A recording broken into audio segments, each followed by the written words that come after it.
ನಮಸ್ತೆ. ನಮ್ಮ ಕುಟುಂಬ ವ್ಲಾಗ್ಸ್ಗೆ ತಮ್ಮೆಲ್ಲರಿಗೂ ಸ್ವಾಗತ. ನಾನು ನಿಮ್ಮ ಪ್ರೀತಿಯ ಕನ್ನಡತಿ ಭಾಗ್ಯ.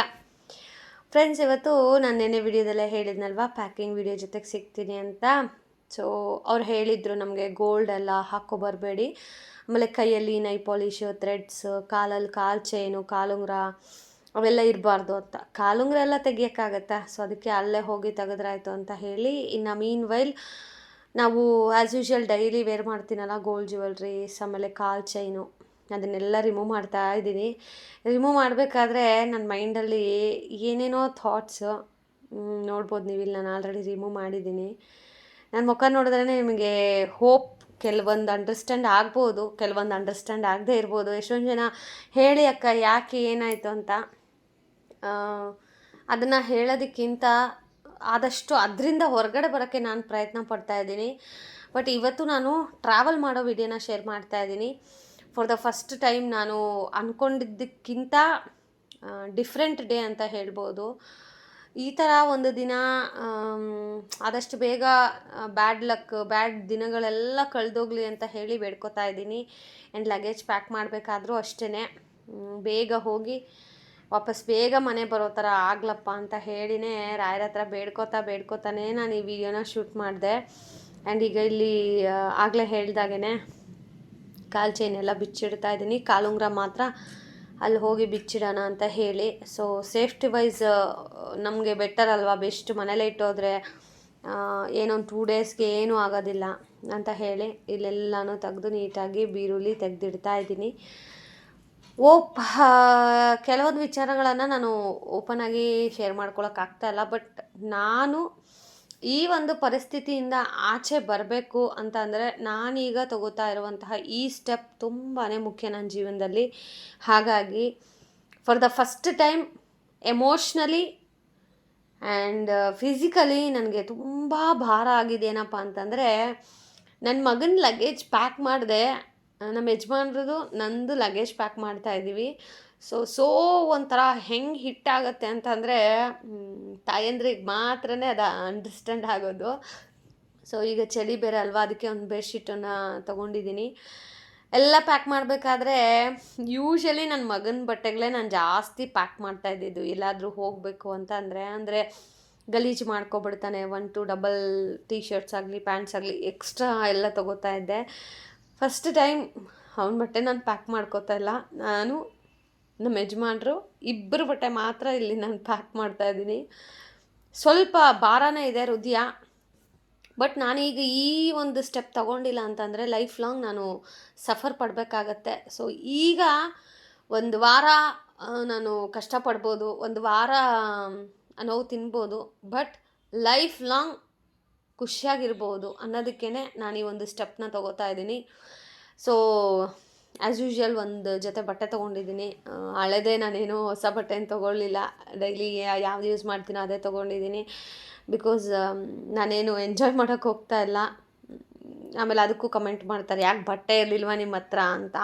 ಕಮೆಂಟ್ ಮಾಡೋರಿಗೆ ಹೇಗಿದ್ರು ಕಮೆಂಟ್ ಮಾಡ್ತಾರೆ, I don't care for that. And ಬ್ಯಾಗನ್ನು ತೊಗೋತಾ ಇದ್ದೀನಿ. ಬಿಕಾಸ್ ಆಧಾರ್ ಕಾರ್ಡು ಮತ್ತು ಪ್ಯಾನ್ ಕಾರ್ಡು ಏನೇನೋ ಅದೆಲ್ಲನೂ ಕ್ಯಾಶ್ ಇಟ್ಕೊಳ್ಳೋಕ್ಕೆ ಅಂತ ಹೇಳಿ ವ್ಯಾನಿಟಿ ಬ್ಯಾಗಲ್ಲಿ. ಅದಾದಮೇಲೆ ಬ್ರಷ್ಷು, ಪೇಸ್ಟು, ಶಾಂಪೂ, ಸೋಪು ಅದೆಲ್ಲನೂ. ಆ್ಯಂಡ್ ಈಗ ಹೊರಡಬೇಕಾದ್ರೆ ಈ ಡ್ರೆಸ್ ಹಾಕ್ಕೊಳ್ಳೋಣ, ಬಿಕಾಸ್ ಸ್ವಲ್ಪ ಕಂಫರ್ಟ್ ಇರುತ್ತೆ.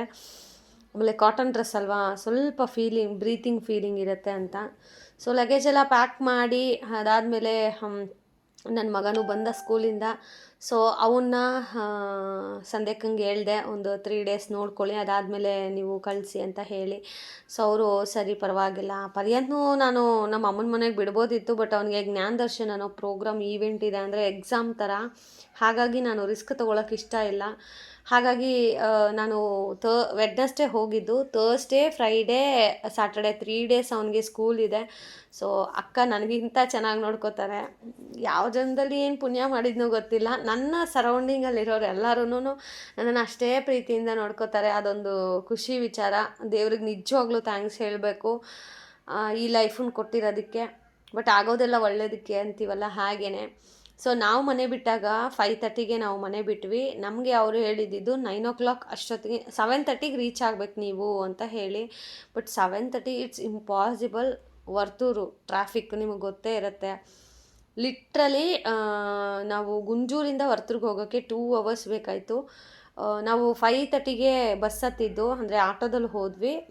ಅದಾದಮೇಲೆ ಬಸ್ಸನ್ನು ಹತ್ತಿ 2 ಅವರ್ಸ್ ಆಯಿತು. ಅಂದರೆ 5:30ಇಂದ ಆಲ್ಮೋಸ್ಟ್ 7:30 ನಾವು ವರ್ತೂರು ಕೋಡಿಗೆ ರೀಚ್ ಆದ್ವಿ. ಸೊ ಬಸ್ಸಲ್ಲಿ ಹೋದರೆ ಕಷ್ಟ ಆಗುತ್ತೆ ಅಂತ ಹೇಳಿ ನಾವು ಕಾಡುಗೋಡಿ ಮೆಟ್ರೋ ಸ್ಟೇಷನ್ ಇದೆಯಲ್ಲ, ಸೊ ಅಲ್ಲಿಗೆ ಹೋದ್ವಿ.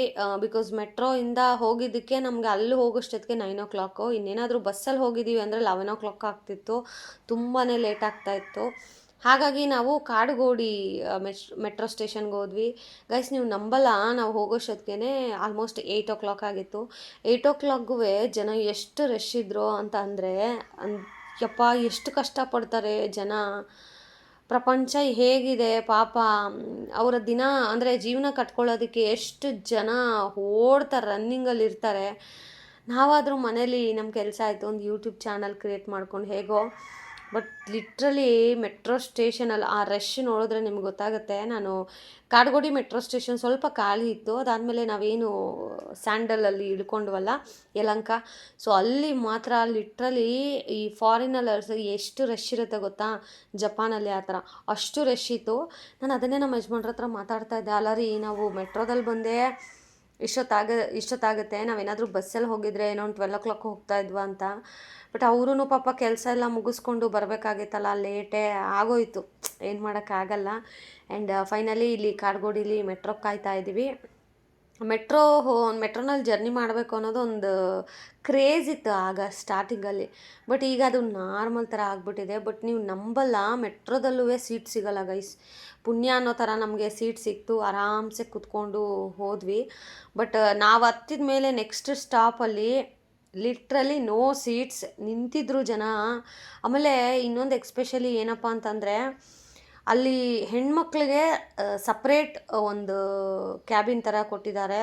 It's very very very very super ಅಂತ ಹೇಳ್ಬೋದು, ಹೆಣ್ಮಕ್ಳಿಗೆ ಎಸ್ಪೆಷಲಿ.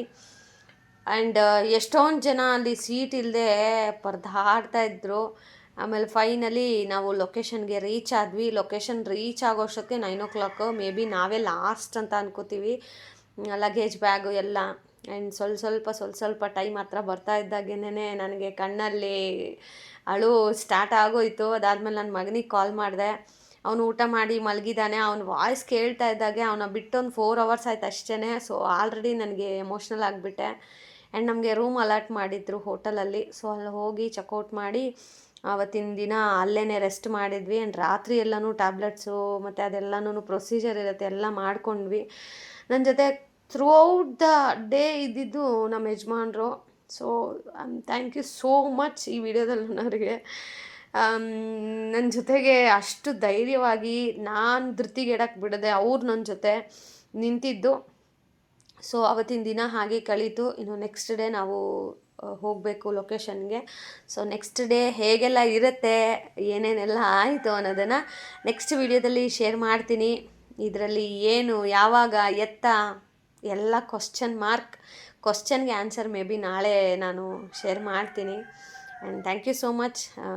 ಏನೂ ಹೇಳಲ್ಲ, ನಿಮ್ಗೆ ಇಷ್ಟ ಆದರೆ ಮಾತ್ರ ಲೈಕ್ ಮಾಡಿ, ಸಬ್ಸ್ಕ್ರೈಬ್ ಮಾಡ್ಕೋಬೇಕು ಅಂದರೆ ಮಾಡ್ಕೊಳ್ಳಿ.